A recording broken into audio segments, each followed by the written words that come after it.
Hello students, today we will be discussing on amino acids. In this, we can come across a question like this. Let us classify amino acids and write a note on essential amino acids. So we have to see this under two headings. One is we have to classify the amino acids and second is we have to tell about the essential amino acids. So coming to the definition, what are amino acids? As the name itself telling, it contains two groups. One is amine group, other is the carboxy group. Amino and carboxy. That's why we call them as amino acids. That is, they contain amine group and also carboxyl group. Other than that, we have something called as R chain. Okay, R chain is also there. So that is the part of the amino acid. How do we classify? There are multiple methods. One based on structure, next based on side chain, based on metabolic rate, and also based on the nutrition. Again, nutrition is an important question in the exam. Okay, based on structure is most commonly asked in the exam question. That is how you are going to classify amino acids based on their structure. And second most important question is the nutritional requirement. Is it required every day or not? So we'll see one by one. First, coming to based on structure. Based on structure, we have aliphatic, aromatic, heterocyclic and amino acids. Aliphatic further we divide under monoamino monocarboxyl groups, second monoamino dicarboxyl groups and dibasic monocarboxyl group. Means what? Here only one amino group is there and two carboxyl groups, and here two amino groups and one carboxyl group. Aromatic, like for example you have the benzene ring or pentane ring. Okay, heterocyclic, you have multiple rings attached with each other. Okay, so that is the heterocyclic. So this is the broad classification. Is it? We are going to stop here? No, we have to give the examples for the each. Okay, we have to give the examples for the each. So what are the examples for the each we are going to give? Like we'll see one by one. Apart from that, we are going to have something called as derived amino acids. Means they are amino acids from which they are derived. It can be part of protein or it can be not part of protein, and it can be non-alpha. When we call alpha, when both carboxyl group and the amino group is attached to first carbon. Okay, that is called as alpha carboxyl or alpha amino acid. Most of the amino acids we find all are alpha. There are some non-alpha also. So they all are derived from something. So we'll see one by one. So what are they?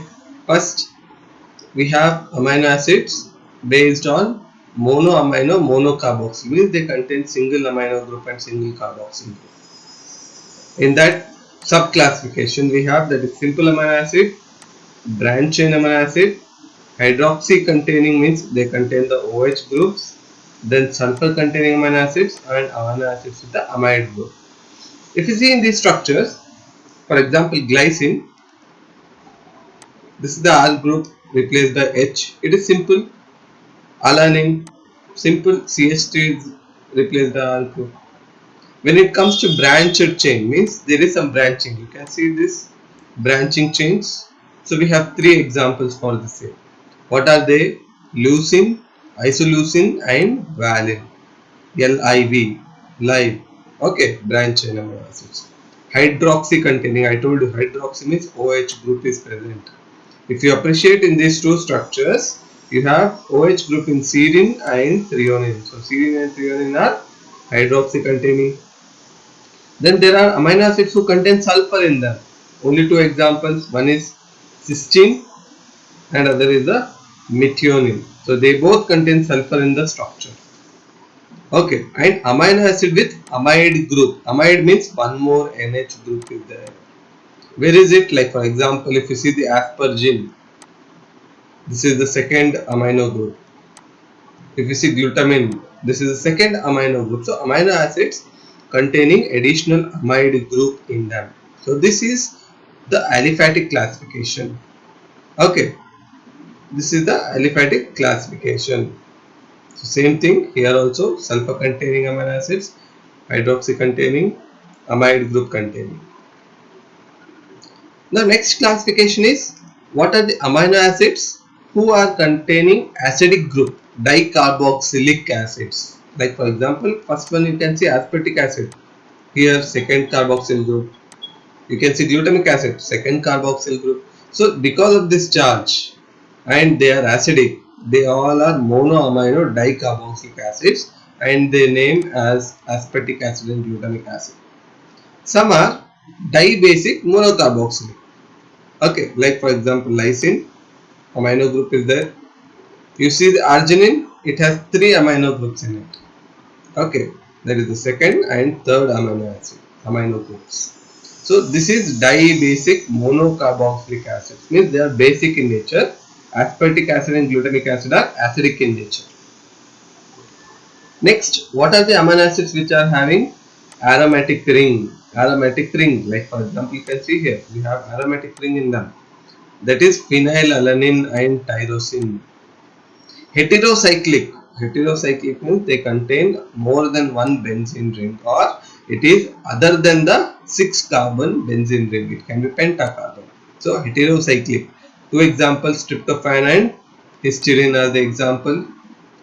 One more is amino acids. Amino acid, only one example, that is the 20th amino acid. There are 20th amino acid, that is the proline. Proline is the last amino acid.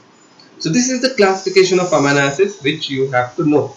Now one more is, this can be a short answer question. Derived amino acids and give example. So derived amino acids, I told you, they are further classified under 3 headings. Whether they are part of protein, not part of protein, and whether they are alpha or not. Now we'll see one. What are found in protein? They are modified, like proline is modified, lysine is modified by adding OH group, hydroxy group. So hydroxyproline and hydroxylysine. They are part of the protein, they are part in the collagen, they are present in the collagen. Okay, so they are part of the protein. And then citrulline, ornithine, homocysteine. They are individually present in the body and they are not part of any protein. They are modified. They are modified amino acids, or they have undergone some metabolic changes and they are synthesizing some molecule and they are not part of the protein. Some are non-alpha, like for example GABA. GABA is a neurotransmitter. Okay, it's a neurotransmitter present in the brain. And GABA is gamma aminobutyric acid. The gamma position is present in the gamma position. Okay, that's why it is not alpha amino acid. Next classification based on R group. I discussed you. There is something called as R group in the structure. R group is the side chain. Other side is the carboxyl group. Other side is the amino group. And one is H group. So R group, based on R group, whether it is water soluble or not, whether it is polar solvent or not. So depending on that, we have non-polar and polar. Polar means it likes water. Non-polar means it do not like water. Okay, it do not like water. So non-polar amino acids includes alanine, valine, leucine, isoleucine, methionine, phenylalanine, tyrosine, tryptophan. So, okay, then polar amino acids, we have two classifications. One is acidic and basic amino acids. Yes, they contain minus charge and plus charge. They like water. Others include serine, threonine, asparagine, glycine, cysteine, and glutamic acid. Glutamine. And also these acidic part, that is aspartic acid, glutamic acid, lysine, arginine, and histidine are also based on the side chain. Easily asked in the exam. Next, one more most commonly asked in the exam is based on metabolic fate. What is the end product out of this amino acid? Sometimes they are purely ketogenic, means they synthesize the ketone bodies. Purely glucogenic means they help in the synthesis of glucose molecule, or combined. It can be both. The part of it can synthesize ketone body, the part of it can synthesize glucose. So what are the examples? Purely ketogenic, only one example, leucine. Ketogenic and glucogenic. 5 examples. What are they? Lysine, isoleucine, phenylalanine, tryptophan, and tyrosine. So these are the amino acids who are partly glucogenic and partly ketogenic. Purely glucogenic, remaining all amino acids. Okay, there are 20 amino acids. So all the other 14 amino acids are purely glucogenic, means they help in synthesis of glucose. These amino acids will help in synthesis of glucose. So this is a short answer question in the exam based on metabolic fate. The last classification is based on metabolic nutritional requirement. Is it required every day? Is it required on daily basis or not? So that is essential, non-essential, partially essential. All the 10 amino acids other than this are called as non-essential. What is essential and non-essential? We routinely say if something is required on every day or it is very important, we term as essential. So these are the amino acids which are required on daily basis. We have to take these amino acids every day. They are essential on every day, essential on day-to-day basis. So these amino acids we call them as essential amino acids. So like for example isoleucine, leucine, threonine, lysine, methionine, phenylalanine, tryptophan and valine. These are the 8 amino acids who are called as essential amino acids. Non-essential remaining 10, but there are some amino acids which are semi-essential or partially essential like arginine and histidine. What do you understand by partially? Whenever there is requirement is more, the requirement is more, like for example children, pregnant women, lactating mothers, old age, or even acutely ill patients. So when the demand is high, demand is more for the amino acid, there are some non-essential amino acids who become essential. Two of such examples are arginine and histidine. Otherwise there are 12 non-essential amino acids. In them, two might become partially essential, means they need to be given on daily basis during certain conditions like requirement is high, but remaining all 10 are called as non-essential amino acids. So with this we complete, that is classification of amino acids. We have seen different classification of amino acid, and also we have given a note on essential amino acids. So we have given the 8 examples for the essential amino acids.